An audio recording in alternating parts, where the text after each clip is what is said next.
My name is Alex Thompson, and I'm 17 years old. For 3 years, my own family convinced me I was just being dramatic about feeling sick all the time. They hid my insulin, threw away my test strips, and told everyone I was perfectly healthy.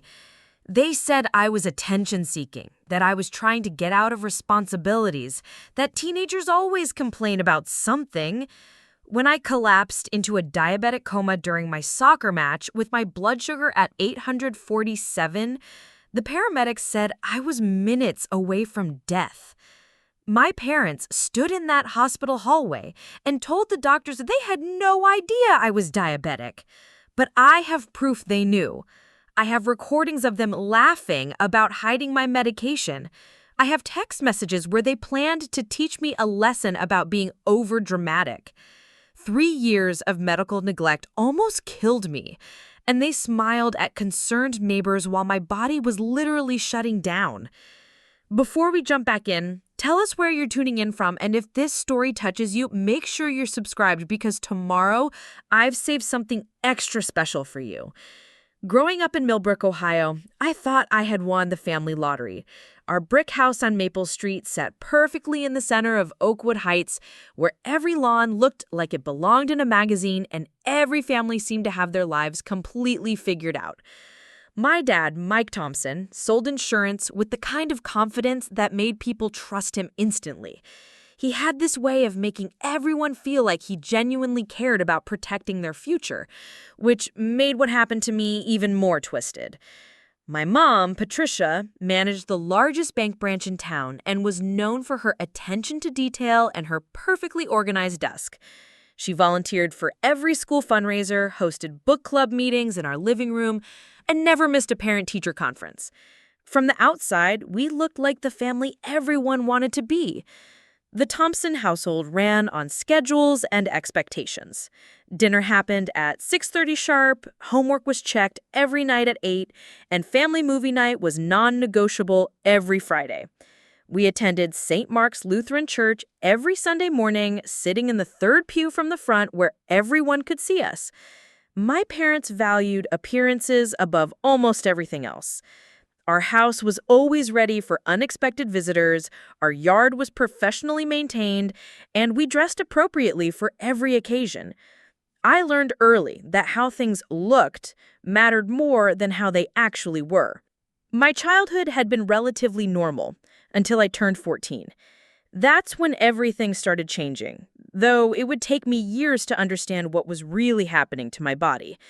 It began with constant thirst that never seemed satisfied, no matter how much water I drank.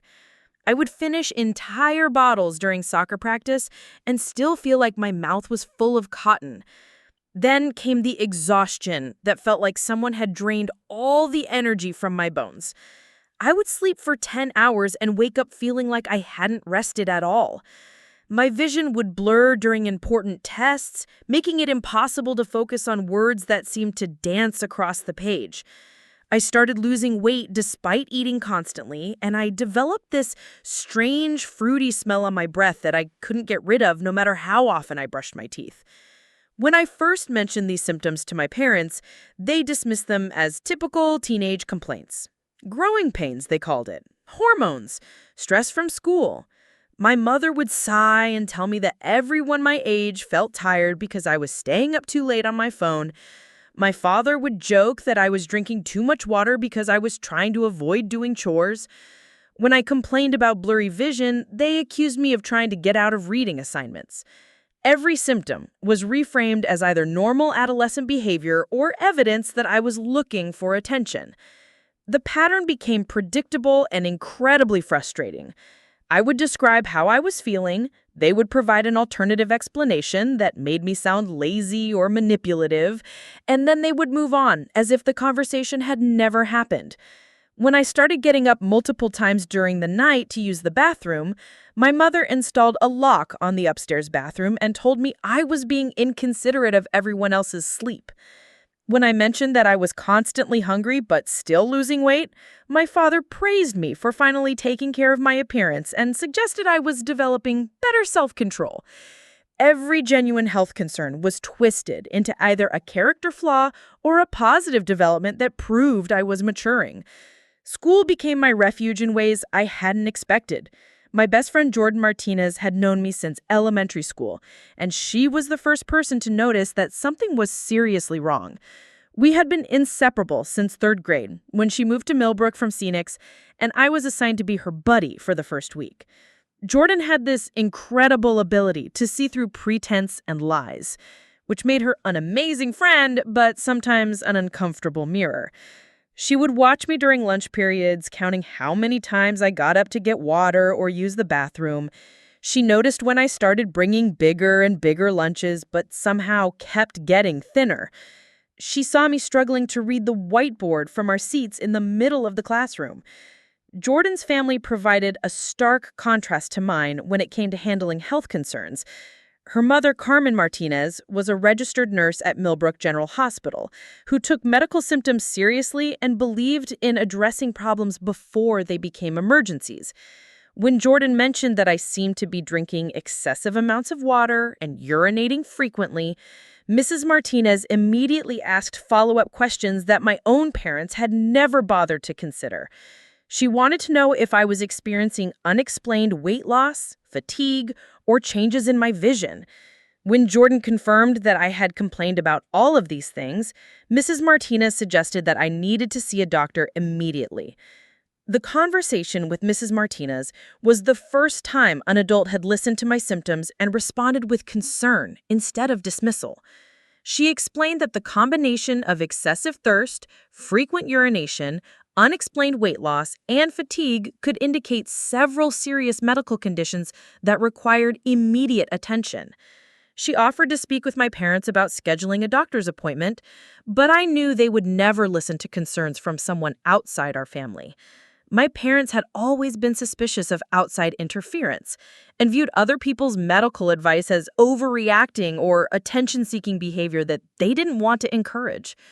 Preparing and narrating this story took us a lot of time, so if you are enjoying it, subscribe to our channel. It means a lot to us. Now back to the story. Declining during my sophomore year as my untreated symptoms worsened. I'd always been a solid student, maintaining mostly A's and B's without too much effort, but suddenly I couldn't concentrate during class or retain information I had studied the night before. My handwriting became shaky and illegible, making it difficult to take notes or complete written assignments. I would study for hours and then completely blank during tests, unable to remember information that I knew I had learned. My teachers started expressing concern about my dramatic academic decline, but my parents interpreted these concerns as evidence that I was becoming lazy and irresponsible. The parent-teacher conferences during my sophomore year were particularly painful. Mrs. Henderson, my English teacher, mentioned that my usually insightful class discussions had become scattered and unfocused. Mr. Roberts, my chemistry teacher, noticed that I seemed to be struggling with concentration and that my lab work had become sloppy and dangerous. Coach Williams expressed concern that my athletic performance was declining rapidly despite increased practice time. Instead of hearing these concerns as potential indicators of a health problem, my parents heard them as confirmation that I was developing a bad attitude and needed stricter discipline at home. Soccer had always been my passion and my strongest skill, but during my sophomore year, it became a source of frustration and embarrassment. I had played varsity since freshman year, starting as midfielder and occasionally filling in as forward when needed. My speed and endurance had always been my greatest assets on the field, but suddenly I found myself gasping for breath after minimal exertion and struggling to keep up with plays that should have been routine. My reaction time slowed dramatically, causing me to miss passes and opportunities that I would have easily caught in previous seasons. I started experiencing muscle cramps and dizziness during practice, but when I mentioned these symptoms to my parents, they told me I was out of shape and needed to work harder. The most frightening symptom developed during the winter of my sophomore year when I started experiencing what I now know were episodes of diabetic ketoacidosis. I would wake up feeling nauseated and weak with severe abdominal pain that made it difficult to stand upright. My breathing would become rapid and shallow, and I would develop a persistent headache that felt like someone was squeezing my skull. The fruity smell on my breath became so strong that classmates started making jokes about what I had eaten for breakfast. These episodes would last for several hours and leave me feeling depleted and confused. But my parents insisted they were caused by stress, poor eating habits, or attempts to avoid school responsibilities. During one particularly severe episode in February, I collapsed in the hallway at school and was taken to the nurse's office.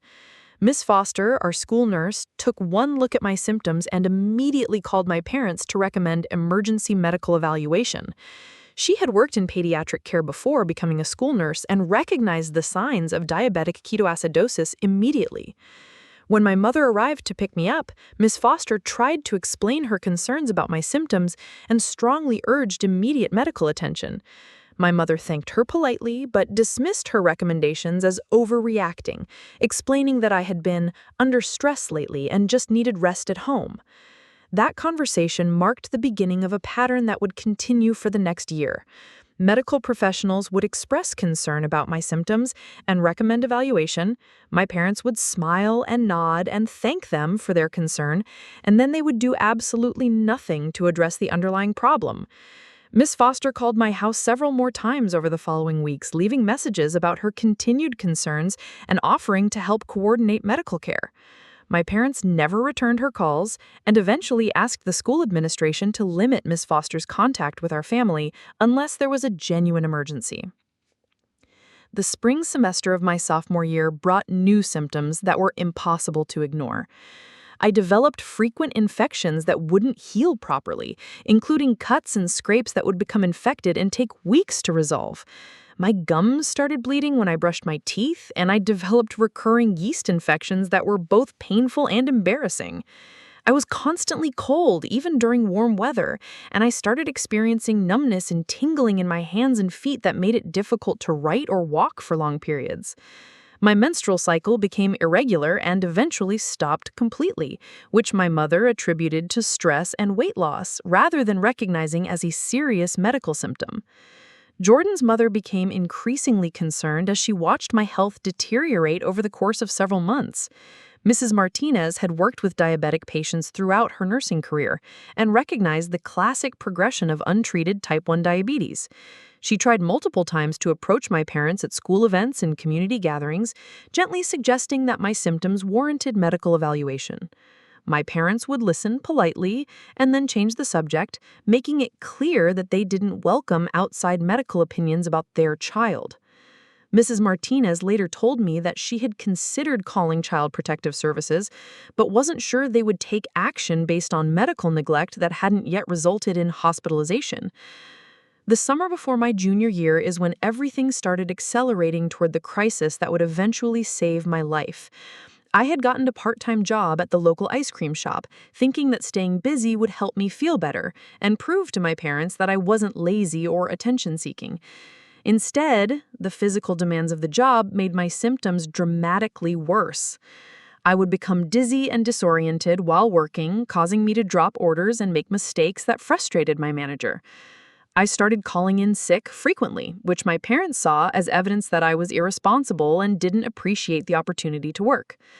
One afternoon in July, I collapsed at work and was briefly unconscious before my coworkers were able to revive me.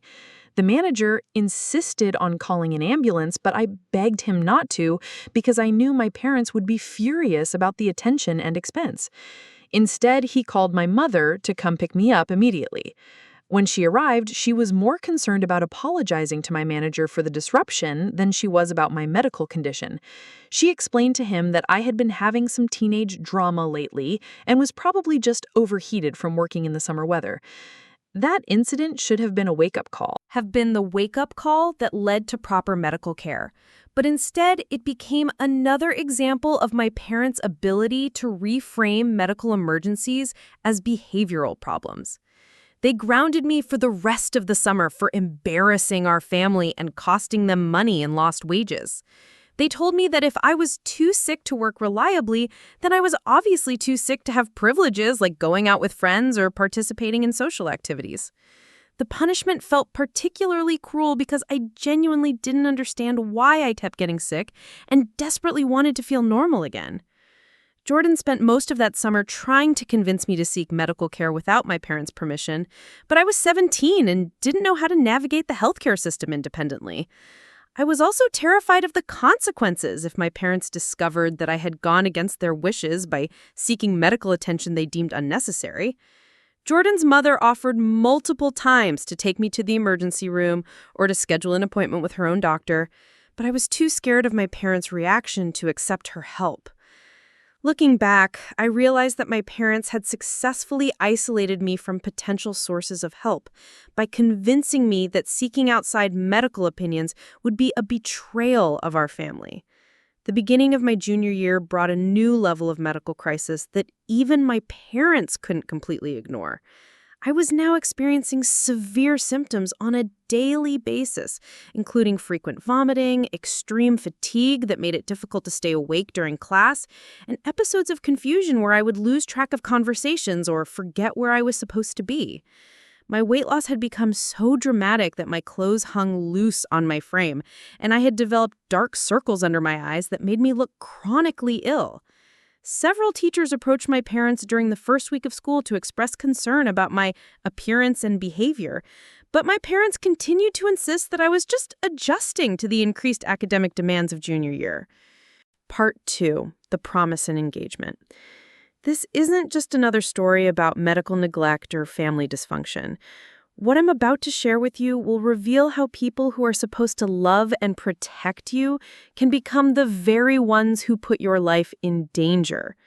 This story matters because right now, there are teenagers sitting in their bedrooms feeling sick, being told they're fine, while their bodies are literally breaking down. There are parents who think they know better than medical professionals, who believe that acknowledging illness somehow makes them failures. There are families where the truth gets buried under layers of denial and image management until someone almost dies. I'm sharing this because the signs were there for years before my diabetic coma. The symptoms were textbook, the warnings were clear, and multiple people tried to help. But sometimes the people closest to you become your biggest obstacles to getting the care you need. If you're watching this and you recognize yourself in my story, if you're feeling sick and being told you're just being dramatic, please know that your symptoms matter. Your pain is real. You deserve to be heard, believed, and cared for properly. What happened to me didn't occur overnight. It was a slow progression of medical denial that built over 3 years, layer by layer, excuse by excuse, until my body couldn't compensate anymore. The scariest part wasn't the coma itself, though that was terrifying. The scariest part was realizing how close I came to dying while surrounded by people who claimed to love me but refused to see what was happening right in front of them. This story will take you through the months leading up to my collapse, the moment everything changed, and the aftermath that revealed just how far my parents had gone to maintain their version of reality. You'll hear the actual recordings I made and see the text messages they thought no one would ever find, and understand how medical neglect can hide behind the facade of a perfect family. More importantly, you'll learn how to recognize the signs and what to do when the people who should protect you become the ones you need protection from. Part 3, the false normal. Our family had cultivated an image of health and vitality that was completely disconnected from reality. Every Sunday after church, we would go to brunch at Morrison's Family Restaurant, where my parents would chat with other families about our achievements and activities. My mother would mention my academic success and soccer accomplishments, while my father would joke about how much I ate despite staying thin. Other parents would comment on how lucky they were to have such a healthy, active teenager, and my parents would beam with pride about their excellent parenting. The Oakwood Heights neighborhood held an annual summer barbecue where every family brought their specialty dish and everyone caught up on the year's events. My parents never missed an opportunity to showcase our family's success at these gatherings. They would talk about my athletic achievements, my academic honors, and my leadership roles at school. When neighbors commented on how tired I looked or asked if I was feeling well, my parents would laugh and explain that I was just adjusting to the increased academic demands of junior year. Our house reflected the same commitment to perfection that my parents applied to every aspect of our public image. The living room always looked like a furniture showroom, with perfectly arranged magazines on the coffee table and fresh flowers that my mother replaced twice weekly. The kitchen counters remained spotless and clutter-free, with matching appliances that gleamed under carefully positioned lighting. Family photos lined the hallway, showing us smiling at various events and achievements over the years. Everything conveyed success, happiness, and the kind of family stability that other people envied. Inside our home, conversations focused on maintaining standards and meeting expectations rather than addressing problems or concerns. Dinner table discussions centered around school performance, upcoming events, and community activities. My parents would share updates about their work accomplishments and ask detailed questions about my classes, grades, and social activities. When I tried to bring up feeling unwell, the conversation would quickly shift to more positive topics like weekend plans or vacation ideas. Family traditions reinforced the image of normalcy that my parents worked so hard to maintain. We attended every school event together, from football games to theater productions, always sitting in the same section where other involved parents could see our family unity. Holiday celebrations followed elaborate scripts that my mother planned months in advance, with matching outfits and perfectly coordinated decorations.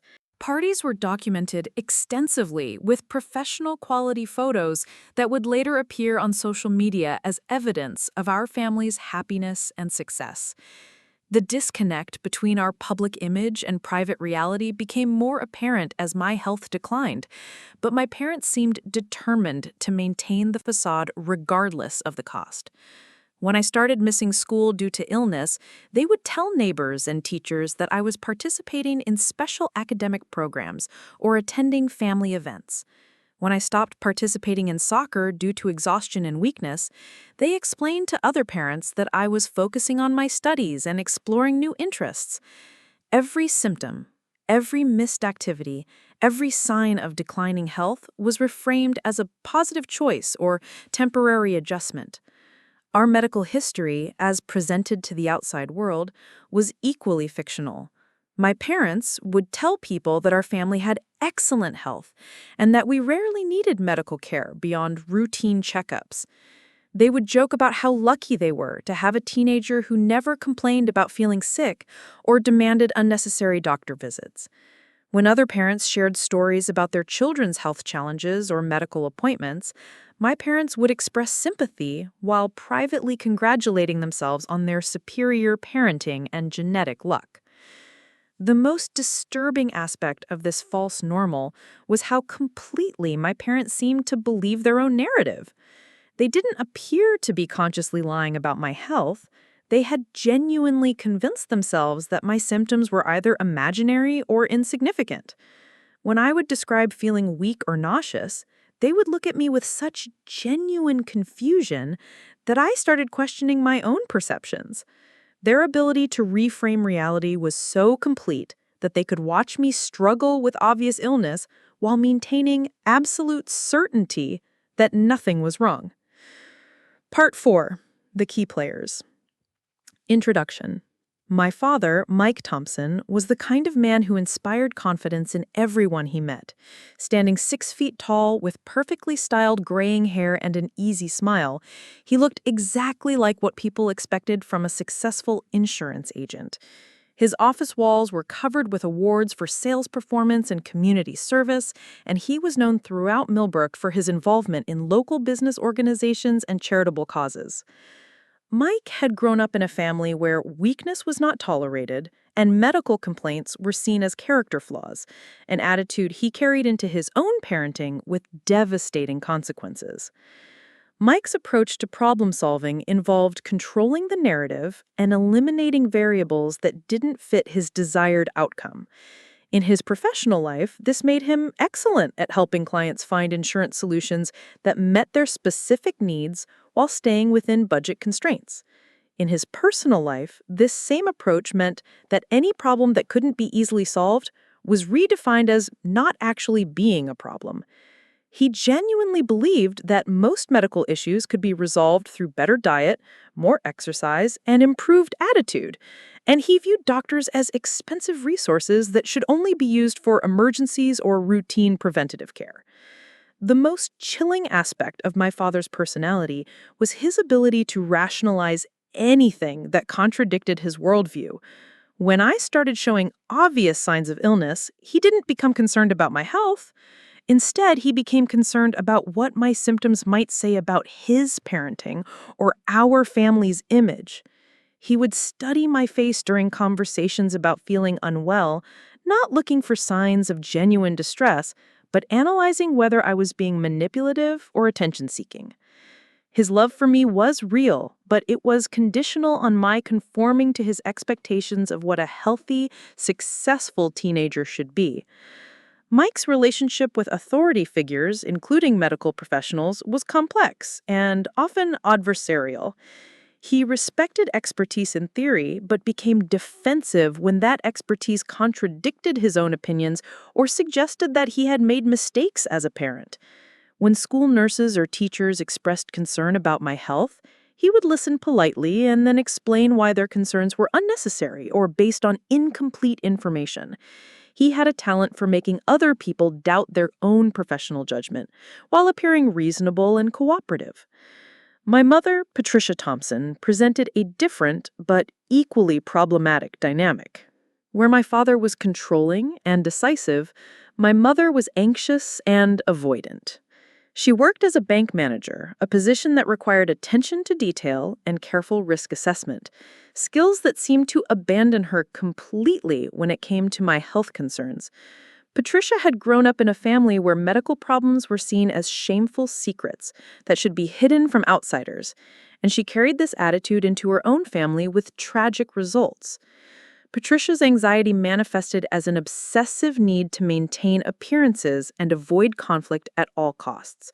She would spend hours preparing for social events, carefully coordinating outfits and planning conversations to ensure that our family made the best possible impression. When my health problems began affecting our family's image, her solution was not to address the underlying issues, but to work harder at managing perceptions. She became expert at explaining away my symptoms in ways that made them sound normal or even positive.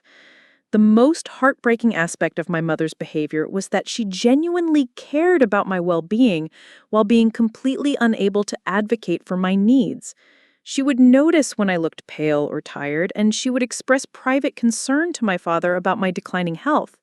However, when he dismissed her worries or provided alternative explanations for my symptoms, she would accept his judgment rather than pursuing her concerns independently. Her love for me was overshadowed by her fear of conflict and her need to maintain family harmony. Patricia's relationship with medical authority was even more complicated than my father's. She had deep respect for healthcare professionals and would never openly contradict medical advice, but she also had an overwhelming fear of being judged as a bad parent. When school nurses or teachers expressed concern about my health, she would panic about what their concerns might mean for our family's reputation. Her solution was to avoid medical professionals entirely rather than risk discovering something that might reflect poorly on her parenting. Jordan Martinez had been my closest friend since elementary school, and she became the most important witness to my declining health. Jordan was naturally observant and had no patience for pretense or denial, qualities that made her An invaluable friend, but also put her in the difficult position of watching my parents ignore obvious medical emergency. She came from a family where health concerns were taken seriously and addressed promptly, which gave her a completely different perspective on what normal parenting looked like. Jordan's mother, Carmen Martinez, worked as a registered nurse at Millbrook General Hospital and brought professional medical knowledge to her observations about my declining health. Mrs. Martinez had seen enough diabetic patients to recognize the classic symptoms of uncontrolled blood sugar, and she became increasingly alarmed as she watched my condition deteriorate over several months. Her medical training also made her understand the serious consequences of delayed treatment, which added urgency to her attempts to help me get proper care. The Martinez family represented everything that was missing from my own family's approach to health and wellness. They addressed medical concerns immediately, sought professional help when needed, and never dismissed symptoms as character flaws or attention-seeking behavior. Mrs. Martinez would notice if Jordan seemed unusually tired or wasn't eating properly, and she would ask follow-up questions to determine whether medical evaluation was needed. This approach seemed foreign to me after years of having my health concerns dismissed or ignored. Jordan's role in my story became increasingly important as my health declined and my parents' denial deepened. She was often the only person who noticed when I was having particularly bad days, and she became skilled at managing my symptoms during school hours when my parents weren't around. Jordan would make sure I had access to water and bathroom breaks, help me to the nurse's office when I felt faint, and cover for me when I couldn't concentrate during class. Her friendship literally kept me functional during the months leading up to my collapse. Part 5. The System of Limitation. The rules governing health discussions in our household were unspoken but absolute. Medical complaints were categorized as either normal teenage experiences that didn't require attention or dramatic overreactions that needed to be discouraged. My parents had developed an elaborate system for dismissing health concerns that allowed them to appear caring while avoiding any actual medical responsibility. This system became more sophisticated and more dangerous as my symptoms worsened and their denial deepened. Physical symptoms were automatically attributed to lifestyle choices or character flaws rather than potential medical conditions. Fatigue meant I was staying up too late or not managing my time properly. Excessive thirst indicated that I was dehydrated from not drinking enough water earlier in the day. Weight loss was praised as evidence of improved self-control and healthy eating habits. Frequent urination was dismissed as a natural consequence of drinking more water. Every symptom had an explanation that absolved my parents of any responsibility to seek medical care. The bathroom became a source of particular conflict as my symptoms worsened and my need for frequent urination increased. My parents installed a timer system that tracked how long I spent in the bathroom and how often I used it during the day. They accused me of hiding in the bathroom to avoid chores or family time, and they implemented restrictions on bathroom access during certain hours. When I tried to explain that I couldn't control my need to urinate frequently, they interpreted this as evidence that I was being lazy and not planning ahead properly. School attendance policies were manipulated to avoid medical documentation that might contradict my parents' narrative about my health. When I was too sick to attend classes, my parents would call in and report that I had family obligations or educational activities rather than illness. This prevented the school from accumulating records that might trigger mandatory reporting or intervention. On days when I was obviously unwell but forced to attend school, my parents would instruct me to avoid the nurse's office unless I was literally unconscious. Dietary restrictions were implemented under the guise of promoting healthy eating habits, but they actually made my symptoms significantly worse. My parents decided that my constant hunger was evidence of poor self-control, so they limited my access to food and implemented structured meal times that didn't account for my body's actual nutritional needs. When I would wake up in the middle of the night desperately hungry, they would lock the kitchen and accuse me of trying to sneak unhealthy snacks. The irony was that my body was literally starving due to its inability to process glucose, but they interpreted my hunger as a behavioral problem. Social activities were restricted based on my parents' assessment of my health, but their assessments were based on maintaining appearances rather than actual medical needs. When I was too weak to participate in soccer practice, they would ground me from other activities as punishment for not trying hard enough athletically. When I was too tired to attend social events, they would cancel my plans and tell my friends that I was being punished for poor time management. This isolation made it even more difficult for outside observers to notice the extent of my declining health.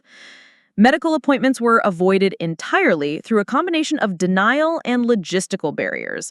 My parents would schedule routine checkups months in advance and then cancel them at the last minute due to scheduling conflicts or budget concerns. When teachers or school officials recommended medical evaluation, my parents would promise to schedule appointments but never follow through. They had convinced themselves that avoiding medical care was actually protecting me from unnecessary procedures and overdiagnosis. Information control became increasingly important as my symptoms worsened and more people began expressing concern about my health. My parents monitored my conversations with friends and teachers, looking for evidence that I was complaining about feeling unwell or seeking sympathy for medical problems they considered imaginary.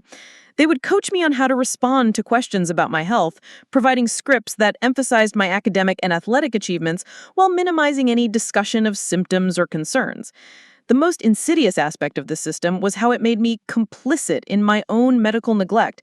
My parents convinced me that seeking medical attention for my symptoms would be evidence of weakness, selfishness, and ingratitude for everything they had provided me with. They framed medical independence as betrayal of family values and taught me that good children trusted their parents' judgment about health matters. By the time my symptoms became life-threatening, I had been so thoroughly conditioned to dismiss my own medical needs that I couldn't imagine advocating for myself. Technology became another tool for maintaining control over medical information and preventing outside intervention. My parents monitored my internet searches and social media activity, looking for evidence that I was researching medical conditions or seeking health information independently. They blocked certain websites and restricted my access to medical resources that might encourage me to seek professional care.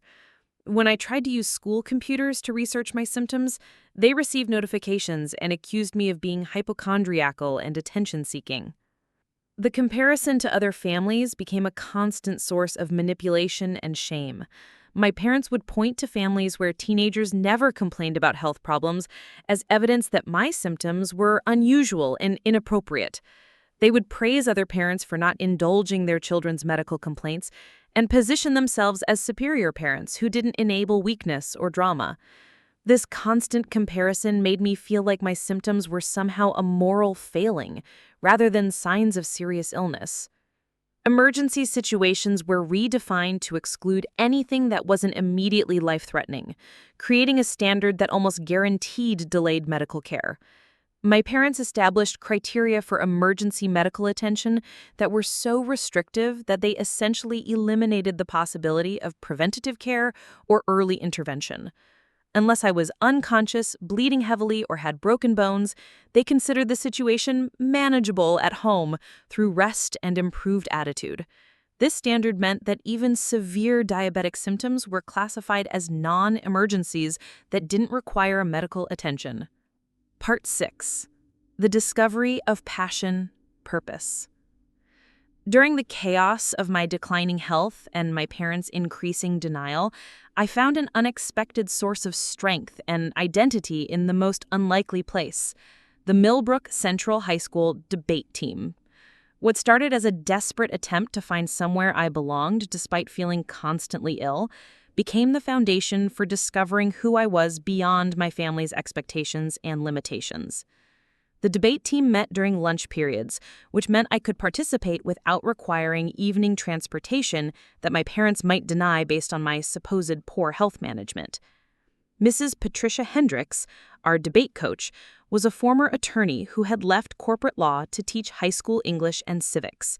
She had an intensity about intellectual honesty and critical thinking that immediately appealed to me, especially as I was struggling to understand why my own family seemed incapable of acknowledging obvious facts about my health. Mrs. Hendricks taught us that effective debate required thorough research, logical reasoning, and the courage to challenge popular opinions when evidence supported alternative conclusions. These skills became crucial tools for understanding my own medical situation. The debate team topics during my junior year focused heavily on healthcare policy, medical ethics, and social justice issues that felt incredibly relevant to my personal experience. We researched arguments about patient rights, parental authority in medical decisions, and the responsibility of institutions to protect vulnerable individuals.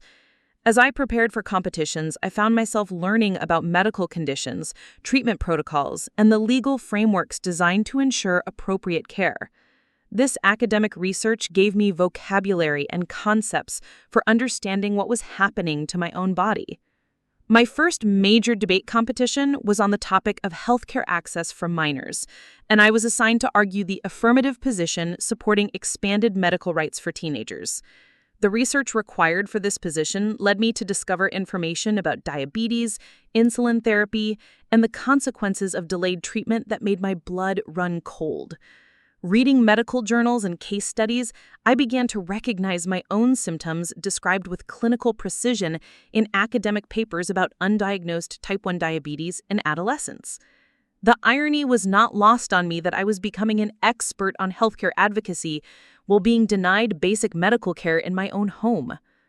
I would spend hours in the school library researching diabetic ketoacidosis, blood glucose levels, and insulin deficiency, while my parents continued to insist that my symptoms were behavioral problems that would resolve with better attitude and lifestyle choices. The contrast between the medical facts I was learning and the medical denial I was experiencing at home became increasingly difficult to reconcile. Mrs. Hendricks noticed my particular passion for healthcare-related debate topics and encouraged me to consider pursuing pre-med studies in college. She saw potential in my analytical skills and my ability to synthesize complex medical information into persuasive arguments. What she didn't realize was that my expertise came from desperate personal necessity rather than academic interest. I was researching medical conditions because I was trying to understand what was wrong with my own body when no adult in my life was willing to help me find answers. The debate team also provided me with a community of intellectually curious students who valued evidence-based reasoning over emotional manipulation or social pressure. My teammates appreciated my thorough research and logical arguments without requiring me to maintain the facade of perfect health that my family demanded. When I had low energy days or difficulty concentrating, they would offer to help with research sessions or practice without making me feel guilty or inadequate. Jordan Martinez joined the debate team during the spring semester of our junior year, partly because she wanted to spend more time with me and partly because she was genuinely interested in developing her argumentation skills. Having my best friend on the team created an additional layer of support and understanding that became crucial as my health continued to deteriorate. Jordan could cover for me during practices when I was feeling particularly unwell, and she became skilled at recognizing when I needed breaks or assistance. The competition circuit exposed me to students from other schools who shared similar interests in policy analysis and social justice advocacy.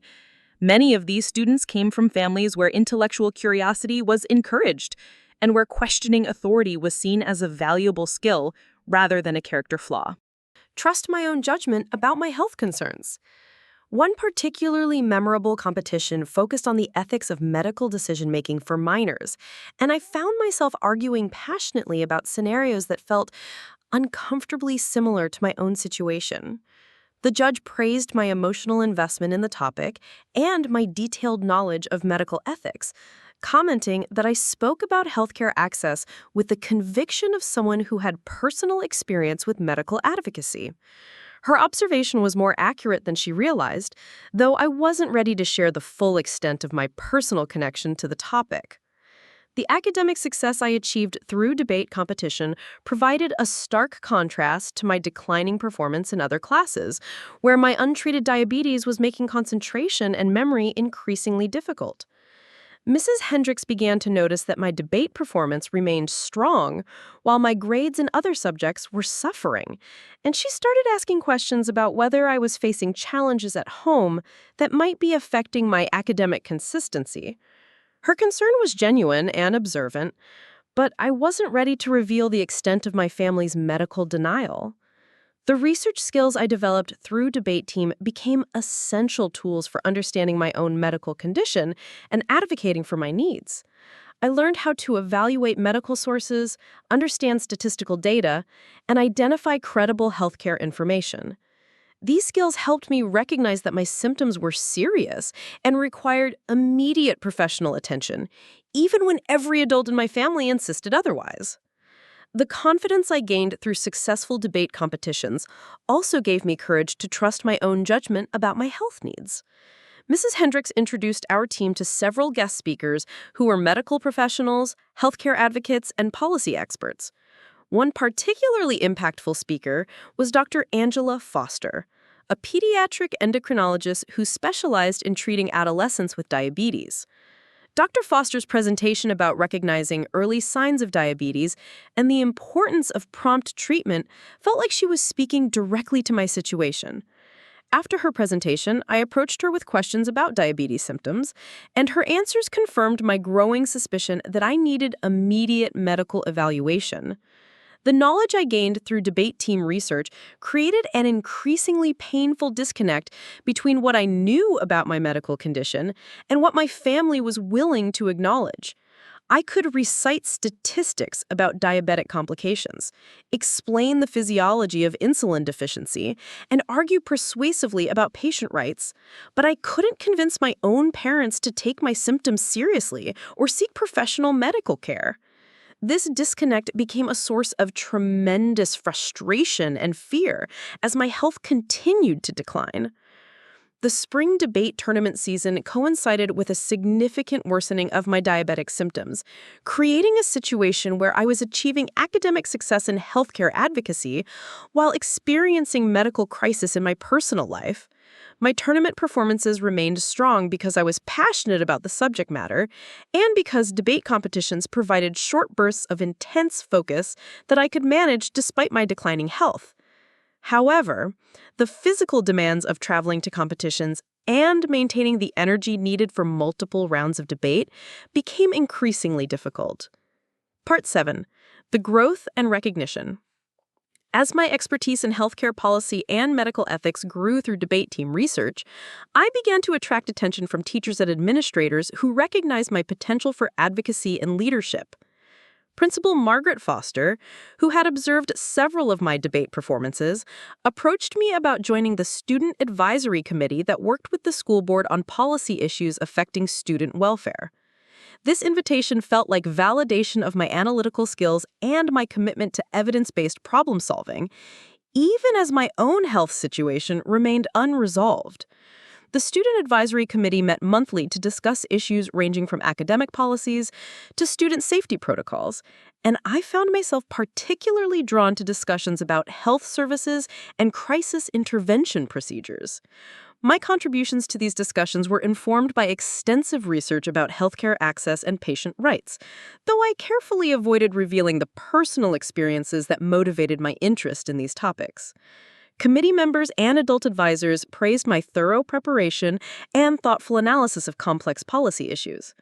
Mrs. Hendricks nominated me for the State Debate Championship in the Healthcare Policy category, a recognition that required extensive additional research and preparation.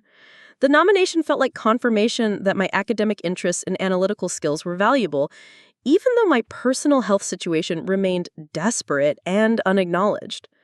Preparing for state competition preparation required me to become even more knowledgeable about medical ethics, patient advocacy, and healthcare systems, deepening my understanding of how badly my own medical needs were being neglected. The spring debate tournament season coincided with a significant worsening of my diabetic symptoms, creating a situation where I was achieving academic success in healthcare advocacy while experiencing medical crisis in my personal life. My tournament performances remained strong because I was passionate about the subject matter and because debate competitions provided short bursts of intense focus that I could manage despite my declining health. However, the physical demands of traveling to competitions and maintaining the energy needed for multiple rounds of debate became increasingly difficult. My debate competitions was struck by my passionate advocacy for healthcare access and patient rights. After the competition, she approached me with questions about my interest in medical advocacy and whether I had considered pursuing a career in healthcare or public health. Her professional background as a nurse gave her insight into the quality of my research and the depth of my understanding about medical ethics, and she offered to provide additional mentorship if I was interested in exploring healthcare careers. The relationship with Mrs. Martinez became increasingly important as my health declined and my need for medical advocacy support grew. She recognized that my expertise in healthcare policy was unusually sophisticated for a high school student, and that my passion for patient rights seemed to come from personal experience rather than purely academic interest. Mrs. Martinez began to ask more direct questions about my own health and whether I was receiving appropriate medical care, though I remained hesitant to reveal the full extent of my family's medical denial. My debate coach, Mrs. Hendricks, also began to notice inconsistencies between my academic achievements in healthcare advocacy and my declining performance in other areas of school. She observed that I could deliver passionate, well-researched arguments about medical ethics while appearing increasingly tired and unwell during regular class periods. Mrs. Hendricks started asking questions about my personal health and whether I was managing stress appropriately, though she framed her concerns in terms of academic performance rather than medical needs. The State Debate Championship provided a platform for presenting my research about healthcare access for minors to an audience that included medical professionals, policy experts, and academic researchers. My presentation about the legal and ethical frameworks for adolescent medical advocacy was met with enthusiastic approval from judges who praised my thorough research and compelling argumentation. Several audience members approached me after the competition to discuss my research and offer opportunities for further collaboration on healthcare policy projects. The recognition from the state championship led to an invitation to present my research at the Ohio High School Health Policy Summit, a prestigious event that brought together students, educators, and healthcare professionals to discuss emerging issues in adolescent health and wellness. Preparing for this presentation required me to expand my research even further, diving deeper into topics like medical consent laws, parental authority limitations, and institutional responsibilities for protecting vulnerable minors. The Health Policy Summit presentation was scheduled for early fall of my senior year, creating a deadline that motivated me to continue developing my expertise throughout the summer, despite my worsening health symptoms. The irony of preparing to speak about healthcare advocacy while being denied medical care in my own home became increasingly difficult to bear, but the academic recognition and professional opportunities helped me maintain hope that my situation would eventually improve. Dr. Chen introduced me to several other medical professionals who were impressed by my research and advocacy skills, including Dr. Sarah Williams, a pediatrician who specialized in adolescent medicine and healthcare advocacy. Dr. Williams offered to provide additional mentorship and suggested that I consider applying for summer research programs at medical schools that focused on healthcare policy and patient advocacy. These opportunities felt like validation of my academic potential, even as my personal health situation remained desperate. The growing recognition of my healthcare advocacy skills created a network of adult mentors who were genuinely concerned about my well-being and academic development. However, my parents interpreted this attention as evidence that I was seeking inappropriate adult relationships and trying to undermine their authority.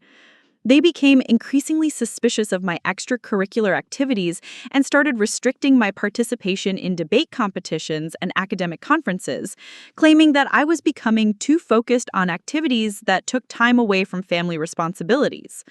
The tension between my growing academic success and my parents' increasing restrictions created a situation where my achievements were simultaneously validating and isolating. Each recognition of my healthcare advocacy skills reinforced my understanding that my own medical situation was serious and required professional attention, but it also triggered stronger opposition from my parents, who saw my expertise as a threat to their authority and judgment. Part 8. The Rising Resistance. The success I achieved through debate competition and healthcare advocacy created an unexpected source of conflict within my family as my parents began to view my medical knowledge as a direct challenge to their authority. Every time I received recognition for my research skills or analytical abilities, my parents became more defensive about their own decision-making and more determined to prove that my health concerns were unnecessary drama rather than legitimate medical needs. The contrast between my public success and private health struggles became a source of increasing tension that affected every aspect of our family dynamics. My father, Mike, began to monitor my academic activities more closely, particularly my participation in healthcare policy debates and my interactions with medical professionals through school programs. He would review my research papers and debate materials, looking for evidence that I was applying my academic knowledge to our family situation. When he discovered my extensive research about diabetes symptoms and treatment protocols, he accused me of being hypochondriacal and trying to diagnose myself with conditions I had learned about through school activities. The confrontation about my diabetes research was particularly heated because my father recognized that my academic knowledge was more comprehensive and current than his understanding of medical issues. Rather than acknowledging that my research might be relevant to my health concerns, he became angry that I was questioning his judgment and seeking information that contradicted his assessment of my symptoms. He accused me of being disrespectful and ungrateful, claiming that I was trying to make him look like a bad parent by suggesting that I needed medical care he hadn't provided. My mother, Patricia, responded to my academic success with a combination of pride and anxiety that reflected her conflicted feelings about my growing independence and expertise. She was genuinely pleased that I was receiving recognition for my analytical skills and research abilities, but she was also worried that I was personally invested in these topics and that my interest could lead to further conflict within our family. She tried to encourage my academic pursuits while also trying to convince me to be less vocal about my health concerns at home, leaving me in an increasingly difficult position. My healthcare advocacy work was attracting too much attention to our family situation. Patricia began to monitor my conversations with teachers and mentors, concerned that I might reveal information about my health symptoms that could reflect poorly on their parenting. The restriction of my extracurricular activities became more systematic and punitive, as my parents recognized that my academic success was giving me access to information and adult relationships that challenged their control. They began canceling my participation in debate competitions at the last minute, claiming that I was too tired or stressed to handle the additional responsibilities.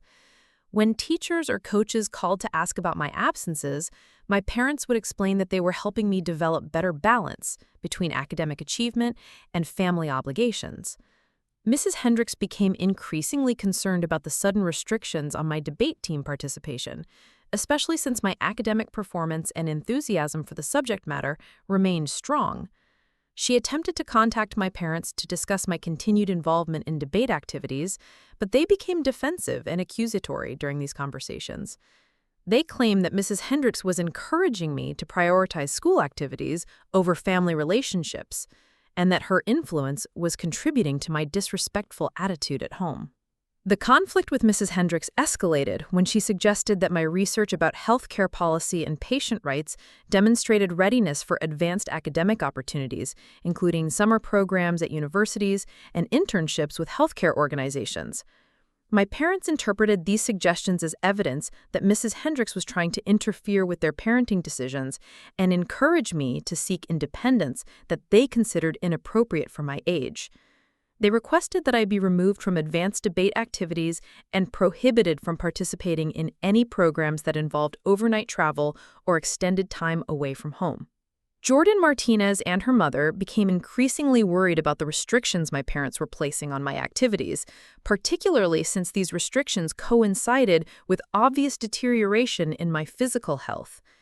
Mrs. Martinez, with her nursing background, recognized that my symptoms were becoming more severe and that my parents' response was becoming more controlling rather than more caring. She attempted to have conversations with my mother about my health concerns, but these discussions were met with defensive anger and accusations that the Martinez family was interfering with our family's private business. The isolation from academic activities and supportive adult relationships made my health symptoms more difficult to manage and more frightening to experience alone. Without the intellectual stimulation and social support of debate team activities, I had more time to focus on my declining physical condition and fewer resources for coping with the stress of my deteriorating health. The restrictions also eliminated opportunities for me to seek help or advice from the medical professionals and healthcare advocates I had met through academic competitions. My academic performance in regular classes began to decline more rapidly as my diabetes symptoms worsened and my access to supportive activities was restricted.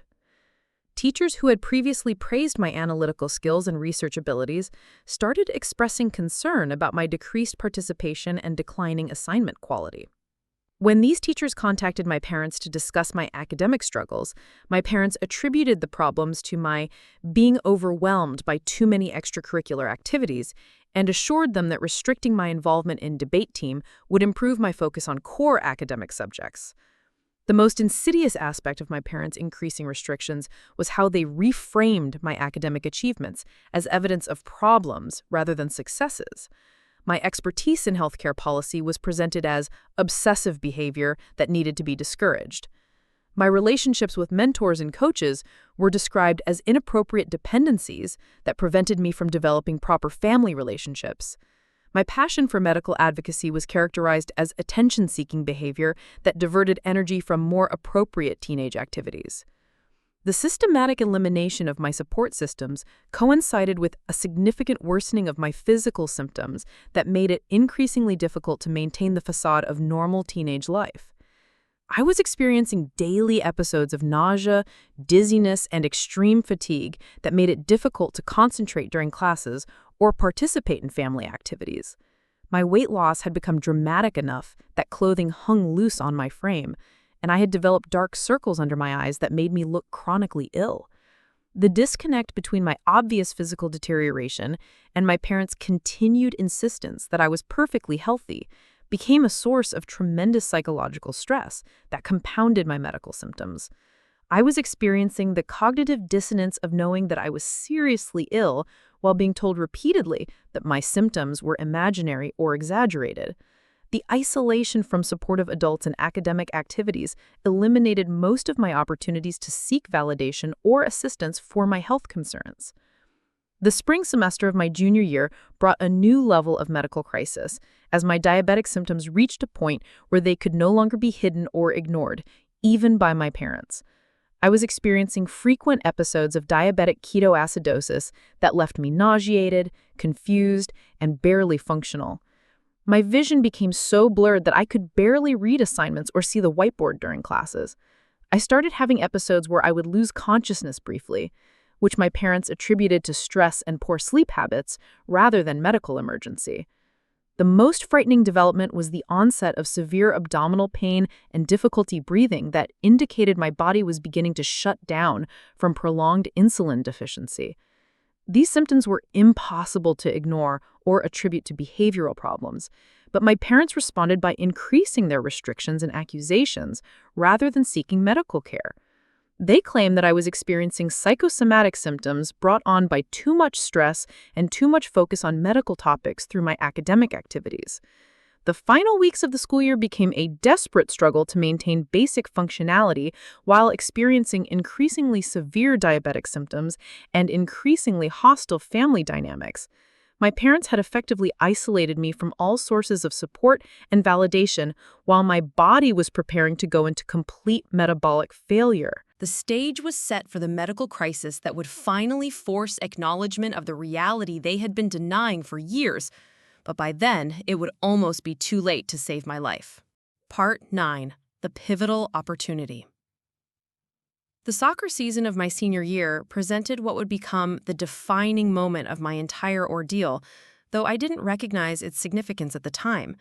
Coach Williams had been pressuring me to reclaim my starting position after my performance had declined dramatically throughout junior year, and my parents saw this as an opportunity to prove that I was physically fine and that all my health complaints had been attention-seeking behavior.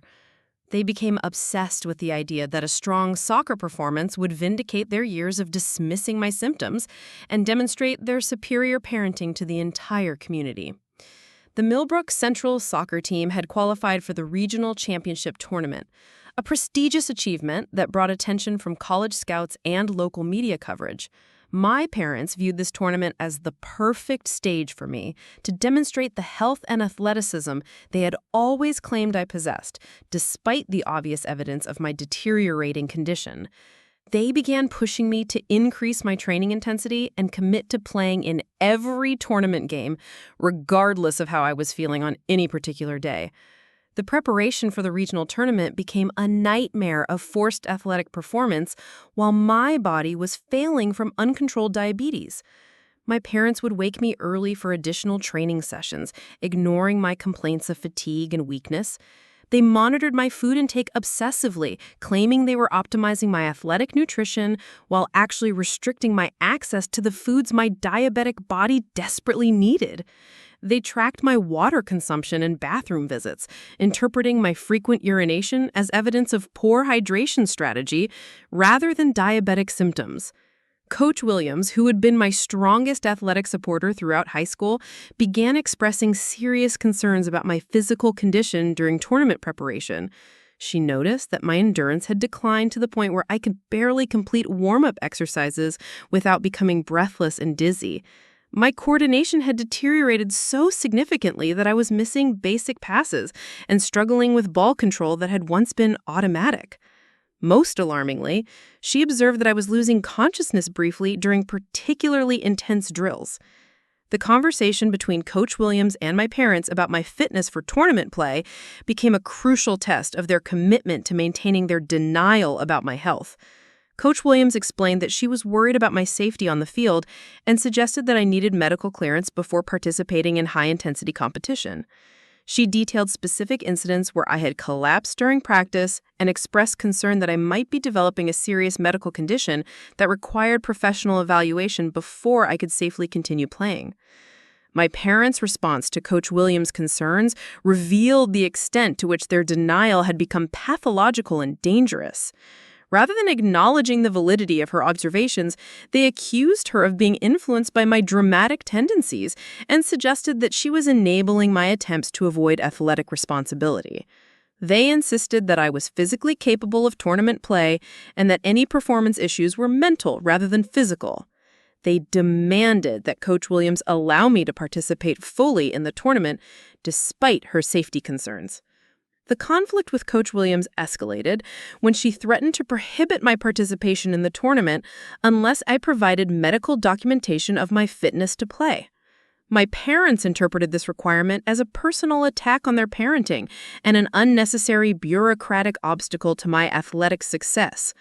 They accused Coach Williams of discrimination and threatened to involve the school administration if she continued to question my physical readiness for competition. The situation became a power struggle between Coach Williams' professional responsibility and my parents' desperate need to maintain their narrative. The school administration became involved when Coach Williams formally requested medical clearance documentation for my tournament participation. Principal Foster reviewed my academic and attendance records, which showed a pattern of declining performance and increased absences that supported Coach Williams' concerns about my physical condition. The administration supported Coach Williams' request for medical clearance and informed my parents that I would not be allowed to participate in tournament play without proper documentation of my fitness. My parents' response to the school's medical clearance requirement was to seek the most minimal evaluation possible while avoiding any thorough examination that might reveal my actual condition. They scheduled an appointment with an urgent care clinic rather than our family physician, hoping to obtain clearance from a provider who wouldn't have access to my medical history or time to conduct a comprehensive evaluation. They coached me extensively on how to present myself during the evaluation, emphasizing the importance of appearing healthy and minimizing any mention of symptoms. The urgent care visit became a critical moment where my parents' deception was almost exposed by medical professionals who recognized signs of serious illness. Dr. Jennifer Walsh, the urgent care physician, immediately noticed my significant weight loss, pale complexion, and obvious fatigue during the routine examination. She began asking detailed questions about my symptoms and medical history that made my parents visibly nervous about maintaining their narrative of perfect health. Dr. Walsh's examination revealed several alarming findings that should have led to immediate hospitalization and emergency treatment. My blood pressure was dangerously low, my heart rate was elevated and irregular, and I showed signs of severe dehydration despite drinking large quantities of water. Most significantly, Dr. Walsh detected the fruity breath odor characteristic of diabetic ketoacidosis and noted that I appeared confused and disoriented during parts of the examination. The moment when Dr. Walsh suggested immediate blood glucose testing became the climax of years of medical denial and deception. My parents panicked at the prospect of objective medical evidence that would contradict their narrative about my health. They began arguing with Dr. Walsh about the necessity of additional testing, claiming that I was just nervous about the tournament and that all my symptoms were related to pre-competition anxiety. They demanded that she simply sign the sports clearance form without conducting further evaluation. Dr. Walsh's refusal to provide sports clearance without proper medical testing created a crisis that forced my parents to choose between acknowledging my medical needs and maintaining their years of denial. They could no longer avoid the reality that medical professionals were recognizing serious illness that required immediate attention. The urgent care visit had transformed from a routine clearance appointment into a confrontation with medical evidence that could no longer be dismissed or explained away. The decision to leave the urgent care clinic without completing the recommended testing became the final act of medical neglect that would lead directly to my life-threatening crisis. My parents chose to maintain their denial rather than accept medical reality, even when faced with professional medical opinion that I was seriously ill and needed immediate evaluation. They walked out of the clinic with me, telling Dr. Walsh that they would seek a second opinion from another provider who would be more reasonable about sports clearance requirements.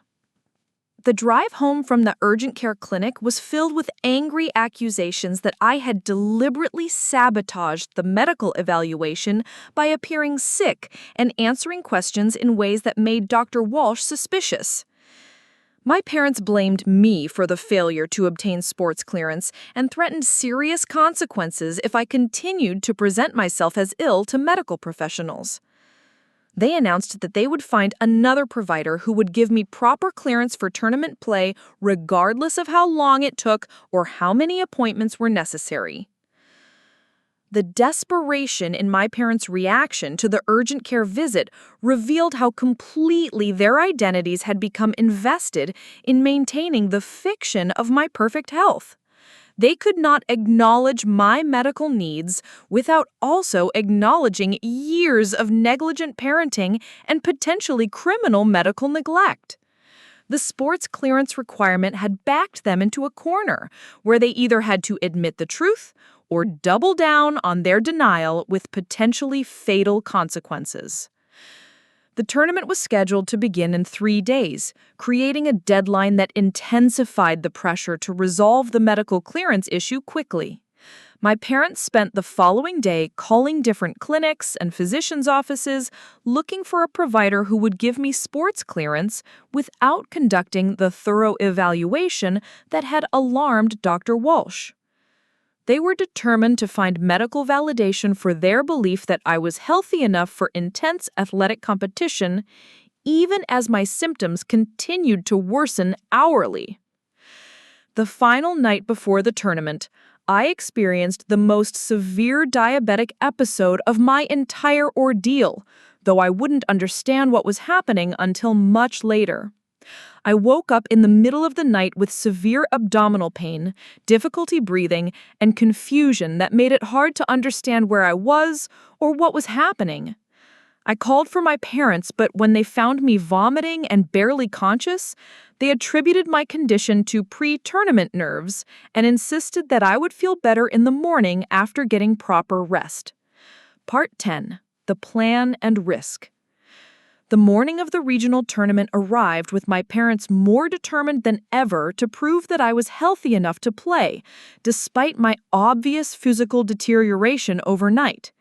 They had devised an elaborate plan to get me through the day without anyone noticing the severity of my symptoms, involving careful timing of medications, strategic positioning during warm-ups, and detailed scripts for responding to questions about my condition. Their plan required my complete cooperation in maintaining the illusion of health, even though my body was hours away from complete metabolic collapse. My parents began implementing their plan before dawn, waking me early to assess my condition and coach me on how to present myself throughout the day. They had prepared explanations for every symptom I might exhibit, from my obvious weight loss to my frequent need for bathroom breaks. According to their narrative, I was slightly nervous about the tournament, but otherwise in excellent physical condition and ready for the most important athletic performance of my high school career.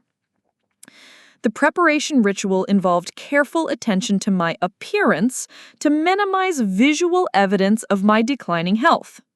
My mother spent an hour applying makeup to conceal the dark circles under my eyes and the pale grayish color my skin had developed.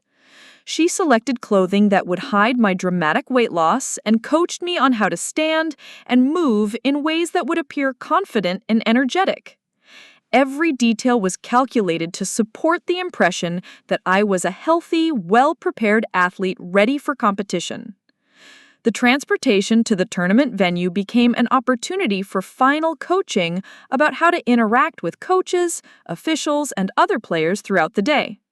My parents reminded me repeatedly that college scouts would be watching and that this tournament represented my best opportunity to demonstrate my athletic potential to university recruiters. They emphasized that any sign of weakness or illness would reflect poorly on our entire family and potentially damage my future educational opportunities. Arriving at the tournament venue, my parents immediately began networking with other families and tournament officials, establishing their presence as supportive parents of a successful student-athlete. They made sure to mention my academic achievements and leadership roles, positioning themselves as examples of excellent parenting who had raised a well-rounded, high-achieving teenager. Their performance was designed to preempt any questions about my health or fitness by establishing their credibility as responsible, involved parents. The team warm-up session became the first real test of whether my parents' plan could succeed in concealing my medical condition. I struggled through basic exercises that should have been routine, becoming breathless and dizzy after minimal exertion. Coach Williams watched me carefully, clearly still concerned about my fitness, despite the pressure from my parents and school administration to allow my participation. Several teammates commented on how tired I looked and asked if I was feeling well enough to play. My parents monitored every interaction I had with coaches and teammates, ready to intervene if anyone expressed too much concern about my condition. They positioned themselves where they could overhear conversations and provide alternative explanations for any symptoms that became obvious during warm-up activities. When Coach Williams approached them again about her concerns regarding my physical readiness, they assured her that I was just conserving energy for game time, Performance, and that my apparent fatigue was actually strategic preparation. The strategy of minimizing my participation in warm-up activities while maintaining the appearance of readiness became increasingly difficult as my symptoms worsened throughout the morning. I was experiencing episodes of confusion and disorientation that made it difficult to follow instructions or remember game strategies. My vision was becoming increasingly blurred, making it dangerous for me to attempt to track or intercept moving objects. Most alarmingly, I was beginning to lose consciousness briefly during periods of physical exertion. The plan began to unravel when several tournament officials noticed my obvious distress during team check-in procedures. The tournament medical coordinator, a licensed athletic trainer named Marcus Johnson, observed that I appeared dehydrated and potentially ill during the mandatory equipment inspection. He approached my parents with questions about my recent medical history and my fitness for high-intensity competition, expressing concern that I might pose a safety risk to myself and other players. Marcus Johnson's medical training made him more difficult to deceive than the school officials and coaches my parents had previously convinced. He recognized signs of serious metabolic distress that went beyond normal pre-competition nervousness and began asking specific questions about my recent eating, sleeping, and hydration patterns. His questions revealed knowledge about medical conditions that could cause the symptoms he was observing, making it clear that he would not be satisfied with the superficial explanations my parents had prepared. The confrontation with Marcus Johnson forced my parents to become more aggressive in their deception, claiming that he was exceeding his authority and interfering with family decisions about my athletic participation. They accused him of discriminating against me based on appearance rather than actual medical evidence, and threatened to file complaints with tournament officials if he prevented my participation without proper medical justification. Their reaction revealed how desperately they needed this tournament performance to validate their years of denial about my health. The tournament officials called for a brief medical evaluation by the on-site physician, Dr. Rebecca Martinez, who had volunteered to provide emergency medical coverage for the event. Dr. Martinez was a pediatric emergency physician with extensive experience treating adolescent athletes, and she immediately recognized that I was experiencing a serious medical emergency that required immediate intervention rather than athletic competition. Her evaluation would become the moment when my parents' deception was finally exposed by undeniable medical evidence. Dr. Martinez's examination revealed that I was in severe diabetic ketoacidosis, with blood glucose levels that were life-threateningly high and ketone levels that indicated my body was in metabolic crisis. My blood pressure had dropped to dangerous levels, my heart rhythm was irregular, and I was showing signs of severe dehydration and electrolyte imbalance. She immediately called for emergency medical transport and began administering IV fluids while explaining to my parents that I needed immediate hospitalization. The moment when Dr. Martinez announced her findings became the climax of years of medical denial and the beginning of my parents' complete loss of control over the narrative about my health. They could no longer dismiss medical concerns as overreaction or attention-seeking behavior when faced with objective laboratory evidence of life-threatening illness. The blood glucose reading of 847 milligrams per deciliter was medical proof that could not be explained away or attributed to stress or poor attitude.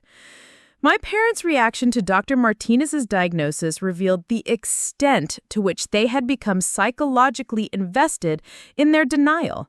Rather than expressing concern for my condition or gratitude for the medical intervention, they became angry and defensive about the implication that they had failed to recognize serious illness in their own child. They accused Dr. Martinez of overreacting and suggested that my blood glucose elevation was temporary and related to tournament stress rather than chronic medical condition. The arrival of the emergency medical transport team marked the end of my parents' ability to control the medical narrative and the beginning of their accountability for years of medical neglect. The paramedics Kevin Rodriguez and Lisa Chen worked efficiently to stabilize my blood glucose and blood pressure while explaining to my parents that I was experiencing a medical emergency that could have been fatal if left untreated much longer. Their professional assessment contradicted every explanation my parents had given for my symptoms over the previous 3 years. Part 11. The Discovery and Confrontation.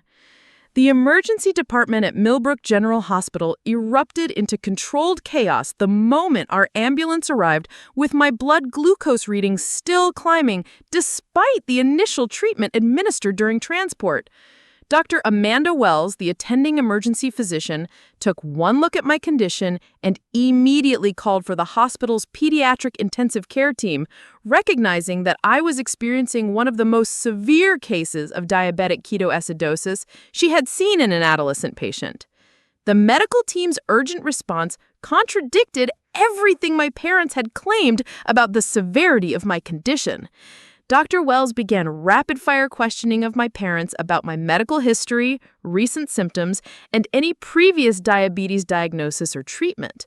Their responses revealed the shocking extent of their denial and neglect, as they insisted that I had never been diagnosed with diabetes and that my recent symptoms had been minor complaints about feeling tired and stressed. When Dr. Wells explained that my condition indicated months or years of untreated diabetes, my parents maintained that this was the first they were hearing about any serious medical problems. The laboratory results that began arriving within minutes of my admission provided undeniable evidence of prolonged medical neglect that could no longer be dismissed or explained away. My hemoglobin A1C level was 14.2%, indicating that my blood glucose had been dangerously elevated for months. My ketone levels were so high that they exceeded the laboratory's normal measurement range. Most damning was evidence of diabetic complications that only develop after extended periods without proper treatment, including early signs of kidney damage and retinal changes. The pediatric intensive care team, led by Dr. Sarah Thompson, began emergency treatment protocols while expressing shock at the severity of my condition and the length of time it had been allowed to progress without intervention. Dr. Thompson explained to my parents that my condition was consistent with type 1 diabetes that had been present for at least 2 to 3 years, and that the complications she was observing should have prompted immediate medical attention long before reaching this crisis point. The nursing staff began documenting my condition with the kind of detailed attention typically reserved for cases involving suspected child abuse or neglect. Nurse supervisor Janet Martinez photographed the physical evidence of my untreated diabetes, including my dramatic weight loss, signs of chronic dehydration, and skin changes associated with prolonged hyperglycemia. The documentation process was thorough and systematic, creating a permanent record of the medical neglect that had nearly killed me.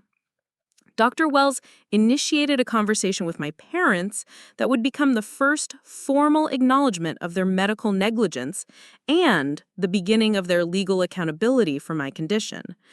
She explained that my medical condition was so severe that it constituted a life-threatening emergency that should have been treated months or years earlier.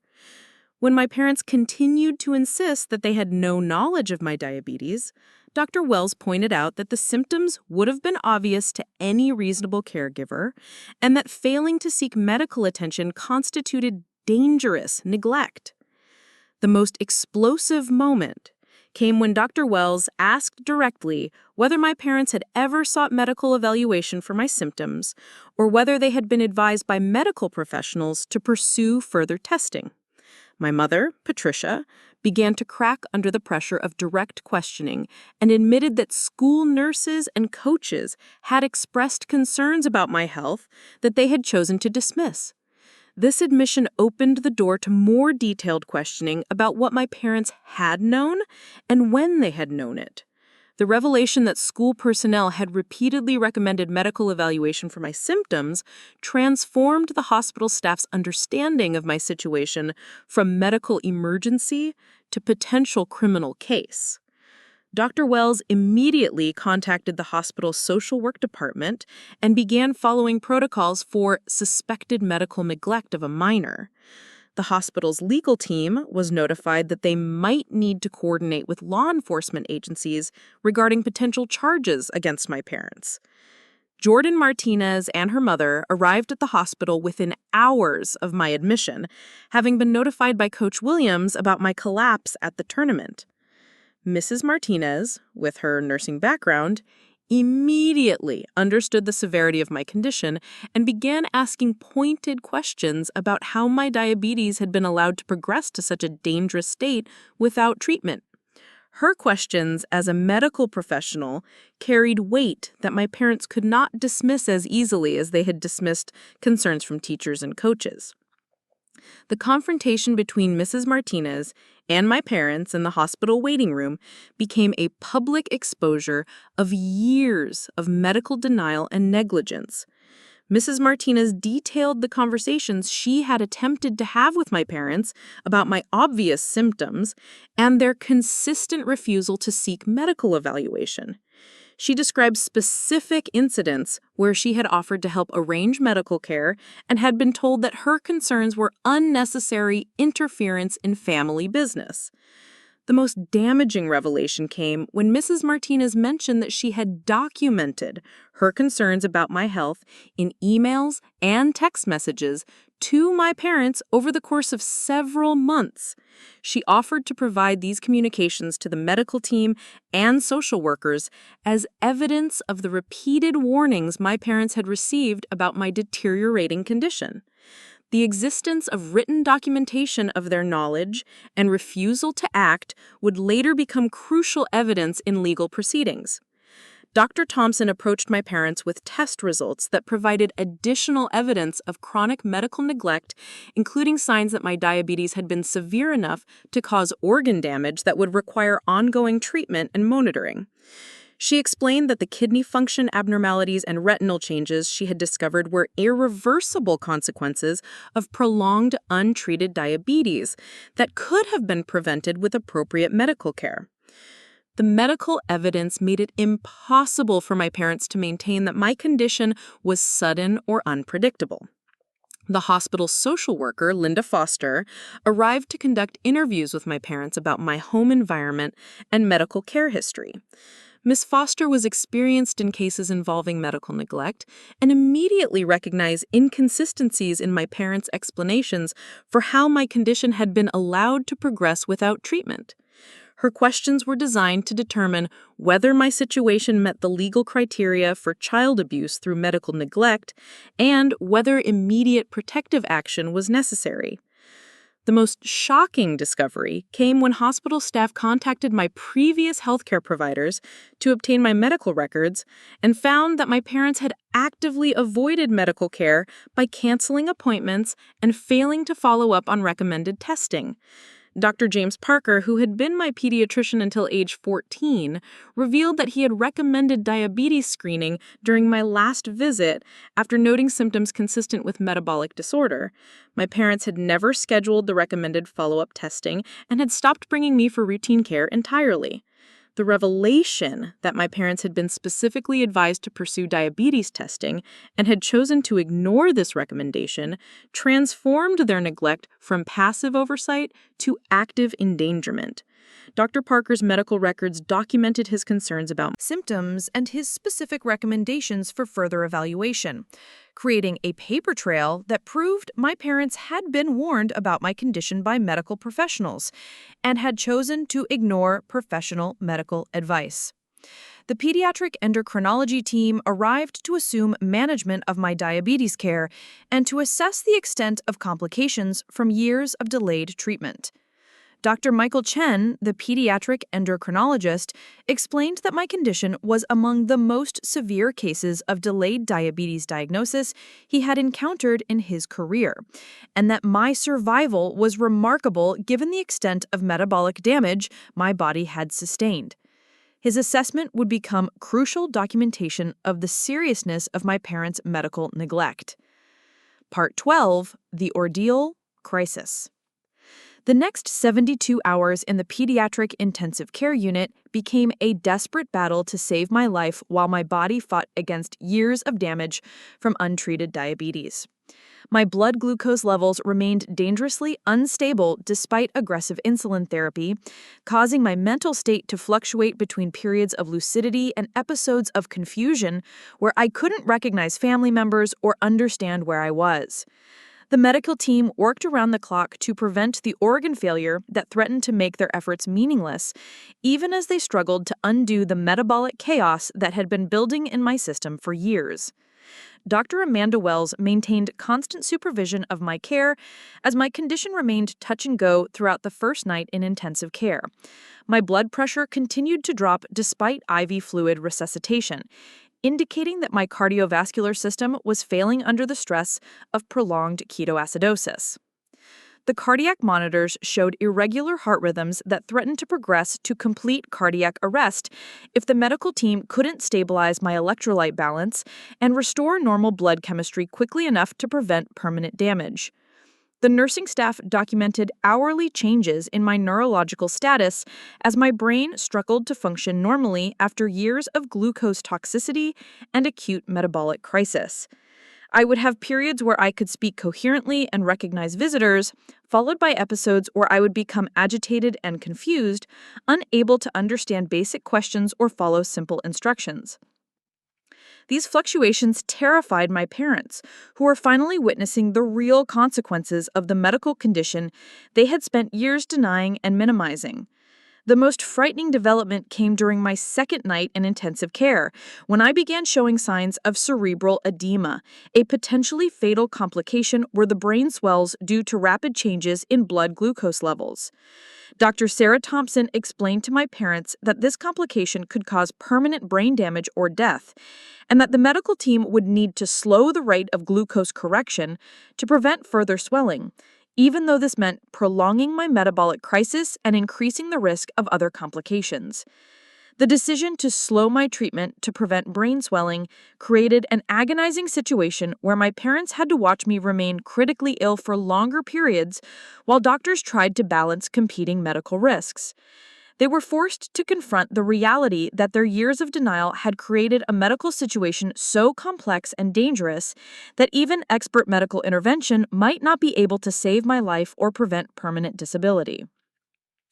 The weight of their responsibility for my condition became undeniable as they watched my struggle in intensive care. Jordan Martinez and her mother maintained a constant presence at the hospital, providing emotional support and serving as advocates for my medical care when my parents became too overwhelmed to ask appropriate questions or make informed decisions.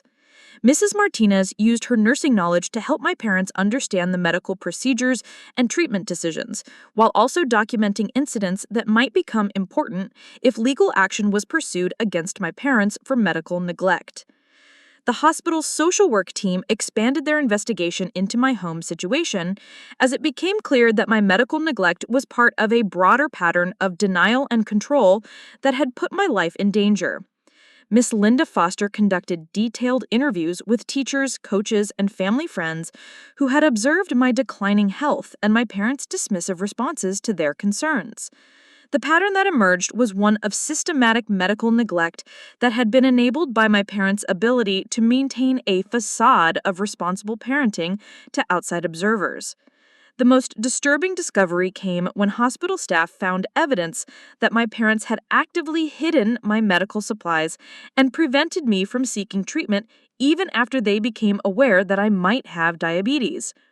A search of our family home, conducted with a warrant obtained by law enforcement, revealed that my parents had purchased glucose testing supplies months earlier, but had hidden them from me while continuing to claim that I didn't need medical evaluation. They had been monitoring my blood glucose secretly while publicly maintaining that I was perfectly healthy. The evidence of deliberate concealment of my medical condition elevated the charges against my parents from medical neglect to child endangerment and potentially attempted murder. Text messages found on my father's phone revealed conversations with my mother about how to prevent me from seeking medical attention and how to discredit the concerns raised by school personnel and medical professionals. The messages showed a calculated effort to maintain control over my medical care, even when they knew I was seriously ill. The discovery of hidden medical supplies in our home explained many of the strange behaviors my parents had exhibited during my illness, including their confident dismissal of medical concerns and their specific knowledge about diabetes symptoms that they shouldn't have possessed without medical consultation. The evidence suggested they had been conducting amateur medical monitoring while denying me access to professional treatment, creating a situation where they knew I was dangerously ill but chose to maintain control rather than seek appropriate care. Dr. Michael Chen documented the extent of permanent damage to my organs and systems caused by years of untreated diabetes, creating medical evidence that would be crucial in legal proceedings against my parents. The damage to my kidneys, eyes, and nervous system was consistent with diabetes that had been present for at least 3 years without adequate treatment. Some of this damage was irreversible and would require lifelong management and monitoring to prevent further complications. The pediatric psychiatry team Was consulted to assess my mental health and to provide support for processing the trauma of discovering that my parents had deliberately withheld medical care that could have prevented my current crisis. Dr. Jennifer Walsh explained that many young people who survive medical neglect experience complex emotions, including guilt, anger, and confusion about their relationships with parents who claim to love them while putting their lives in danger. The legal system became involved when hospital social workers determined that my situation met the criteria for severe child abuse through medical neglect and that criminal charges were appropriate given the evidence of deliberate concealment and endangerment.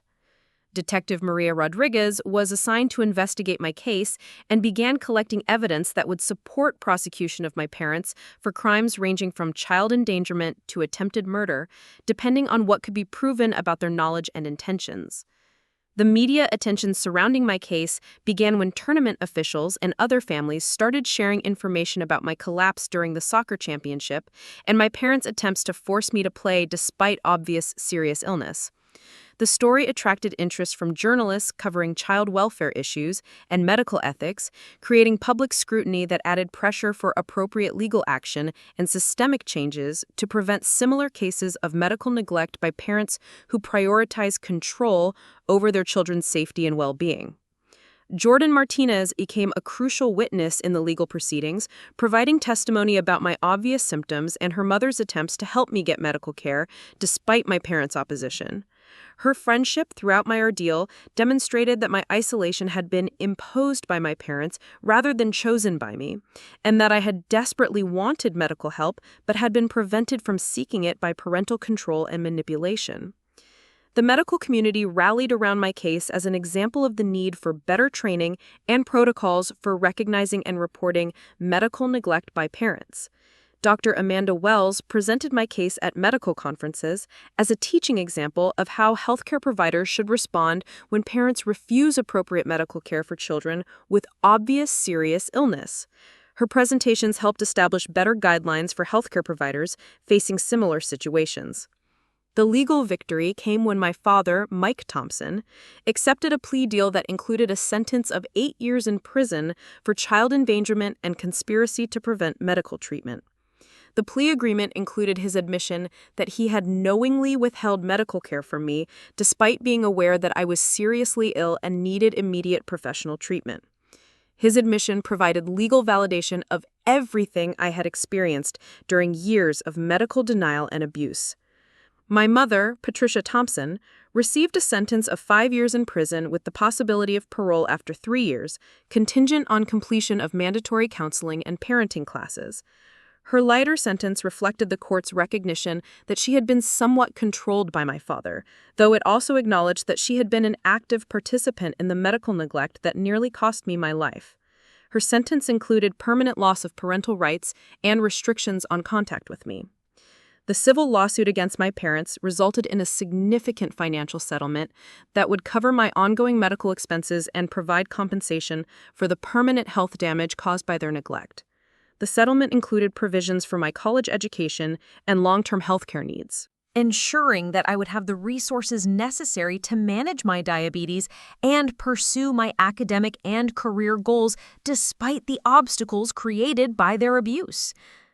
The custody determination placed me in the permanent legal guardianship of Carmen and Roberto Martinez, formalizing the family relationship that had developed naturally during my recovery and legal proceedings. The Martinez family had demonstrated unwavering support for my well-being and had the medical knowledge necessary to help me manage my diabetes effectively while pursuing my goals for independence and academic achievement. The policy changes that resulted from my case included new requirements for mandatory reporting of suspected medical neglect by school personnel and healthcare providers, as well as improved training for recognizing signs of medical abuse in children and adolescents.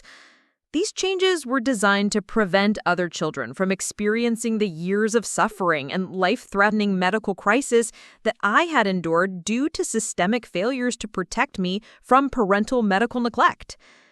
The academic recognition I received during my recovery included acceptance to several prestigious universities with full scholarships that acknowledge both my academic achievements and my resilience in overcoming significant personal challenges. The debate skills and healthcare advocacy experience I had developed during my illness became valuable assets in pursuing my goals for medical school and eventually becoming a physician who specializes in adolescent medicine and child advocacy. Part 14. Resolution, Recovery, and Transformation. 2 years after my diabetic coma, I stood at the podium of the Ohio State Medical School admissions interview, sharing my story with the committee that would decide my future as a physician. The journey from nearly dying due to medical neglect to being accepted into one of the nation's top medical programs had been marked by countless hours of physical therapy, psychological counseling, and academic preparation. But it had also been defined by my determination to transform my trauma into a tool for helping other young people facing medical crises and family denial. Living with the Martinez family had provided me with the stable, supportive environment necessary for both physical recovery and emotional healing from years of medical abuse. Carmen Martinez had become not just my legal guardian, but my mentor in understanding how families should respond to medical concerns with appropriate care and advocacy rather than denial and control. Her nursing expertise helped me learn to manage my diabetes effectively, while her emotional support helped me process the complex feelings about my biological parents and their choices.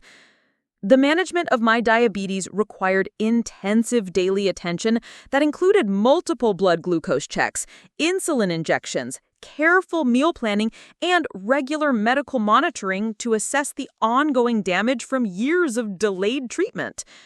The permanent complications from my untreated diabetes included some kidney function impairment and early retinal changes that required ongoing specialist care, serving as daily reminders of the consequences of my parents' medical neglect while also motivating my commitment to preventing similar situations for other young people. My academic performance had rebounded dramatically once my diabetes was properly treated, and I was living in an environment where educational achievement was supported rather than undermined by medical neglect. The cognitive improvements that came with stable blood glucose levels allowed me to reclaim the analytical skills and intellectual curiosity that had been compromised during years of uncontrolled diabetes. My grades improved so significantly that I graduated as valedictorian of my high school class. The relationship with my biological parents remained complicated and painful as they served their prison sentences, and I worked with therapists to understand the psychological dynamics that had led them to endanger my life while claiming to act out of love.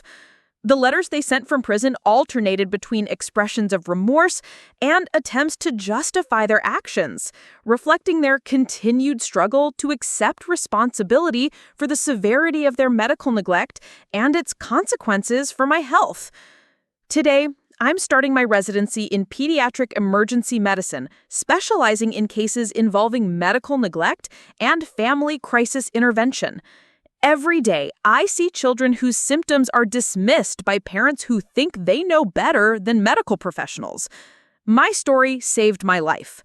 But more importantly, it's helping me save others.